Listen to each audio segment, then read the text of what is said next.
بسم اللہ الرحمن الرحیم۔ السلام علیکم۔ مقدمات ہی مقدمات ہیں اور یہ مقدمات بڑھتے چلے جا رہے ہیں۔ روزانہ ایک نئے مقدمے کی خبر آتی ہے، پچھلے ختم نہیں ہو رہے اور نئے مقدمات بن رہے ہیں۔ کئی جے آئی ٹیز ہیں، اسی طرح سے ایک جے آئی ٹی میں عمران خان صاحب کو بلایا گیا اور ان کے سمیت 5 اور لوگوں کو، اور یہ سلسلہ ایسے لگ رہا ہے کہ بڑھتا چلا جا رہا ہے۔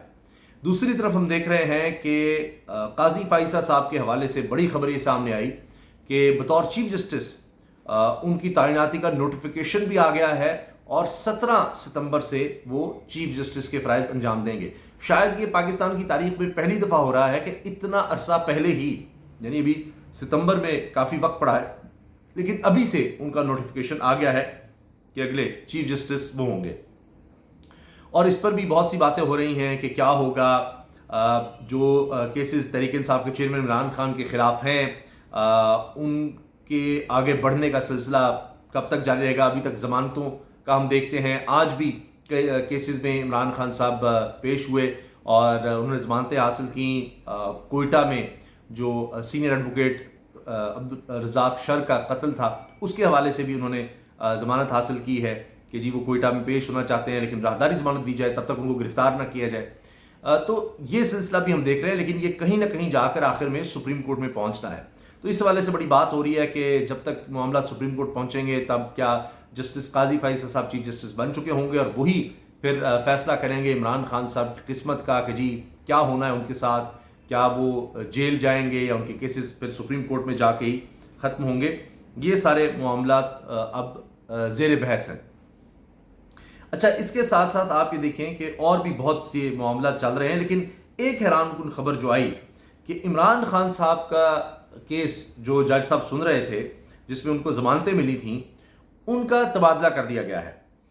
اسلام آباد انسداد دہشت گردی عدالت کے جج راجہ جواد عباس کا اچانک تبادلہ ہو گیا اور ثاقب بشیر صاحب اس بارے میں بتا رہے ہیں۔ دیگر بھی خبریں آئی ہیں کہ جی کچھ ججوں کے تبادلے کیے گئے ہیں۔ اب اینٹی ٹیررزم کورٹ کے جج نے کل دہشت گردی کے 5 مقدمات میں عمران خان کی ضمانت کنفرم کی تھی اور 3 میں 4 جولائی تک توسیع کی تھی۔ ابوالاسناد محمد ذوالقرنین نئے اینٹی ٹیررزم کورٹ جج تعینات۔ اس کے علاوہ ضلعی عدلیہ خصوصی عدالتوں میں بھی تبادلے کیے گئے ہیں۔ تو یہ اکھاڑ پچھاڑ ہمیں یہاں بھی نظر آ رہی ہے، عدالتوں میں نظر آ رہی ہے۔ اور پھر سب سے بڑی عدالت جو ہے سپریم کورٹ کی، وہاں پر بھی ہم آنے والے دن دیکھ رہے ہیں، جس کا میں نے آپ سے ذکر کیا۔ کچھ اور گرفتاریاں ہوئی ہیں۔ غلام سرور خان صاحب سابق وزیر ہیں، وہ بھی گرفتار ہو گئے ہیں اور بتایا جا رہا ہے کہ کوئی مخبری کی بنیاد پر ان کو گرفتار کیا گیا، وہ کسی دوست کے ہاں تھے۔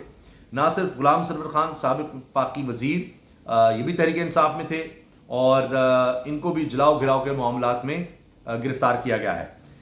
ان کے ساتھ ان کے بیٹے بھی بتائے جا رہے ہیں، ان کو بھی گرفتار کر لیا گیا ہے۔ تو یہ گرفتاریوں کا جو سلسلہ ہے یہ ہمیں بڑھتا ہوا نظر آ رہا ہے۔ اسی طرح سے اسد عمر اور شام قریشی کا بھی معاملہ ہے۔ اچھا، اب ذرائع کے مطابق سابق وفاقی وزیر ہوابازی غلام سرور کو 1.5 مہینے کی کوششوں کے بعد اسلام آباد سے گرفتار کیا گیا۔ غلام سرور خان کو اسلام آباد میں ان کے دوست کے گھر سے گرفتار کیا گیا۔ ان کے ساتھ پی ٹی آئی کے سابق رکن قومی اسمبلی مصور حیات خان اور سابق صوبائی اسمبلی کے رکن عمار صدیق خان کو بھی گرفتار کیا گیا ہے۔ غلام سرور خان کے خلاف تھانہ ٹیکسلا میں انسداد دہشت گردی دفعات کے تحت مقدمہ درج ہے، جبکہ 3 سابق ارکان اسمبلی 9 مئی کے پرتشدد واقعات میں راولپنڈی پولیس کو بھی مطلوب تھے۔ پی ٹی آئی کے 3 رہنماؤں کو نامعلوم مقام پر منتقل کر دیا گیا ہے۔ یہ جناب ایکسپریس کی خبر ہے۔ اب ایک طرف ہم یہ گرفتاریاں دیکھ رہے ہیں، ان میں تیزی آ رہی ہے، دوسری طرف معاشی حالات کو بھی دیکھ رہے ہیں، وہ بد سے بدتر ہوتے چلے جا رہے ہیں، وہاں سے بری خبریں آ رہی ہیں۔ اور اس میں جناب ایک تو یہ القادر ٹرسٹ کیس کا حوالہ ہے، اس میں ذوالفقار بیرسٹر ضیاء الدین 23 جون کو طلب۔ اچھا، اور اس کے ساتھ توہین الیکشن کمیشن کیس میں فواد چودھری کے قابل ضمانت وارنٹ گرفتاری جاری۔ تو وہ بھی کیس ان کا پیچھا کر رہے ہیں فواد چودھری صاحب کا۔ میں نے جس طرح بتایا اسد عمر، شامل قریشی، وہ اب جب جانا چاہ رہے تھے عدالت میں تو اس سے پہلے پولیس وہاں پر موجود تھی کہ ان کو گرفتار کر لے، لیکن وہ آئے نہیں۔ انہوں نے کہا جی ہمیں پیش ہونے دیا جائے، پولیس ہمیں گرفتار نہ کرے، لیکن وہ بھی ان کو اس میں بھی ریلیف نہیں ملا، سہولت نہیں ملی۔ اچھا، اب خبر یہ لگ رہی جی، پی این کہہ رہا ہے جی بریکنگ نیوز، سربراہ پی ٹی آئی کو ضمانتیں دینے والا جج تبدیل۔ اس سے پہلے بھی ہم نے دیکھا ہے۔ اور اب میں آپ سے عرض کر رہا ہوں کہ ایک طرف ہم یہ دیکھ رہے ہیں کیسز دیکھ رہے ہیں، گرفتاریاں دیکھ رہے ہیں، گرفتاری کی کوشش دیکھ رہے ہیں. دوسری طرف جناب اسحاق ڈار کی امریکی سفیر سے IMF پروگرام میں معاملت کی درخواست، اور اب لوگ مذاق اڑا رہے ہیں کہ اس درخواست کے بعد جناب ہوگا یہ کہ اسحاق ڈار سب پھر IMF کے خلاف بولنا شروع ہو جائیں گے. شیخ رشید کا بیان ہے ڈیفالٹ کا خطرہ ابھی ٹلا نہیں، سیاسی استحکام کے بغیر معاشی استحکام ممکن ہی نہیں. پاکستان کا حال یہ ہو گیا ہے کہ بلومبرگ کی رپورٹ ہے، دنیا کا مانا ہوا جریدہ، پاکستان عالمی مارکیٹ سے LNG خریدنے میں ناکام ہو گیا ہے. یعنی ہم کہہ رہے ہیں کہ جی کون بیچنا چاہتا ہے ہمیں LNG، ہم خریدیں گے آگے سردیوں کے لیے، گیس کی شارٹیج ہوگی تو کوئی ہمیں بیچنے کو تیار نہیں ہے. اعتبار ہی ختم ہو گیا کہ ملک میں پتہ نہیں کیا ہو جائے گا، کیونکہ ڈیفالٹ کی خبریں ختم نہیں ہو رہی. اگرچہ اب انویسٹمنٹ کی بات ہو رہی ہے، جس طرح سے کراچی پورٹ کے حوالے سے کہ جی $1.8 ارب کی انویسٹمنٹ وہاں UAE سے آئے گی، وہ پورٹ 5 سال کے لیے ان کے حوالے کر دی جائے گی. اسی طرح سے دیگر حوالوں سے بات ہو رہی ہے، جس طرح اسٹیل مل کو روس کو دینے کا فیصلہ ہوا ہے. اچھا، اب جناب اس کے ساتھ ساتھ ہو یہ رہا ہے کہ ایک اور خبر یہ آئی ہے، چیئرمین PTI کے خلاف مقدمات کی پیروی کے لیے امجد پرویز اسپیشل پروسیکیوٹر نیب تعینات. اب یہ امجد پرویز صاحب شریف خاندان کے وکیل رہے ہیں اور نیب کے خلاف رہے ہیں. اب انہی کو نیب میں جو مقدمات ہیں ان کی پیروی کے لیے، چیئرمین PTI کے خلاف جو کیسز ہیں ان کی پیروی کے لیے امجد پرویز کو ہی اسپیشل پروسیکیوٹر نیب تعینات کر دیا گیا ہے.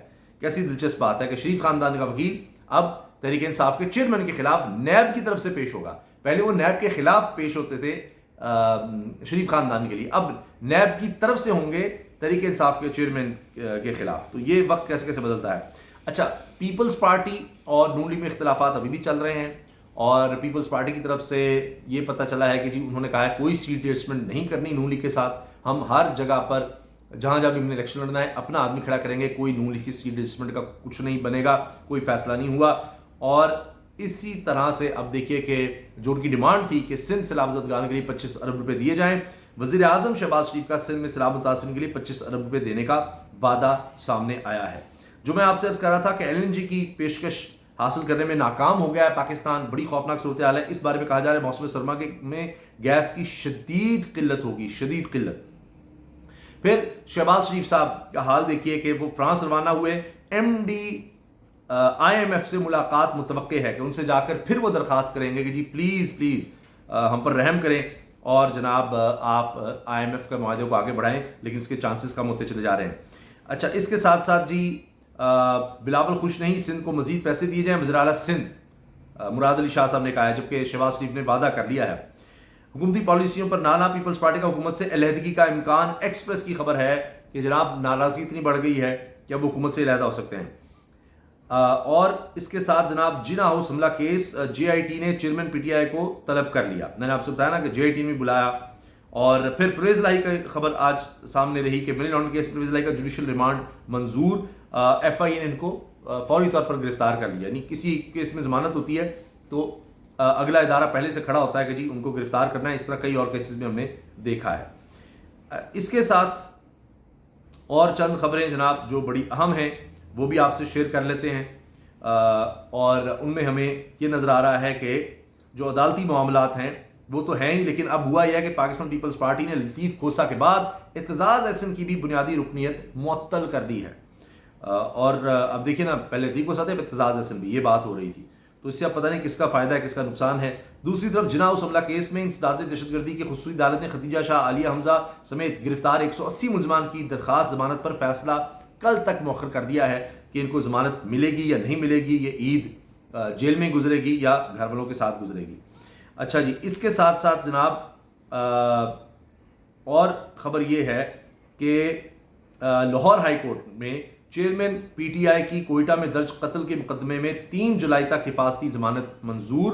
لاہور ہائی کورٹ کی جسٹس علی باقر جفری کی سربراہی میں 2 رکنی بینچ نے سماعت کی. چیئرمین تحریک انصاف اپنے وکیل اشتیاق خان کے ساتھ عدالت میں پیش ہوئے. سیکیورٹی وجوہات کے باعث چیئرمین PTI کوئٹہ نہ جا سکے.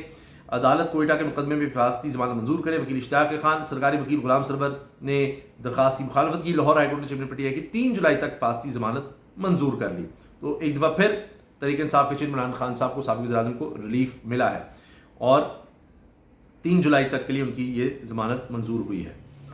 اس کے ساتھ جناب یہ بات ہو رہی ہے کہ لوگ تنقید کر رہے ہیں، یہ رضوان غلزئی ہیں، صحافی ہیں، یہ لکھ رہے ہیں کیا اکنامک ریوائول پلان میں کوئی ایسی شک بھی ہے کہ مسلم لیگ نون اور پیپلز پارٹی کی قیادت اپنی بیرون ملک بنائی گئی جائیدادیں اور پیسہ واپس پاکستان لے کر آئیں گے؟ دوسرے ممالک سے تو کہہ رہے ہیں، لیکن کیا خود بھی یہ پیسہ واپس لے کر آئیں گے؟ جو اربوں ڈالر یہ باہر لے کر گئے ہوئے ہیں، یہ اب لوگ بہت زیادہ سوال پوچھ رہے ہیں۔ تو جناب یہ ہے تازہ اپڈیٹس، کچھ تعیناتیاں، کچھ مزید کیسز، کچھ اور پیشیاں، لگتا ہے کہ یہ سلسلہ آنے والے دنوں میں بھی جاری رہنے والا ہے، لیکن پھر ایک دفعہ عمران خان صاحب کو آج بھی عدالت سے ریلیف ضرور ملا ہے، لیکن یہ کب تک جاری رہتا ہے، چونکہ اب ججز بھی بدلے جا رہے ہیں، نئے آنے والے ججز اینٹی ٹیررزم کورٹ کے، ان کا کیا رویہ ہوتا ہے، ان کا کیا فیصلہ ہوتا ہے، یہ بھی بڑا اہم رہے گا آنے والے دنوں میں۔ اللہ حافظ۔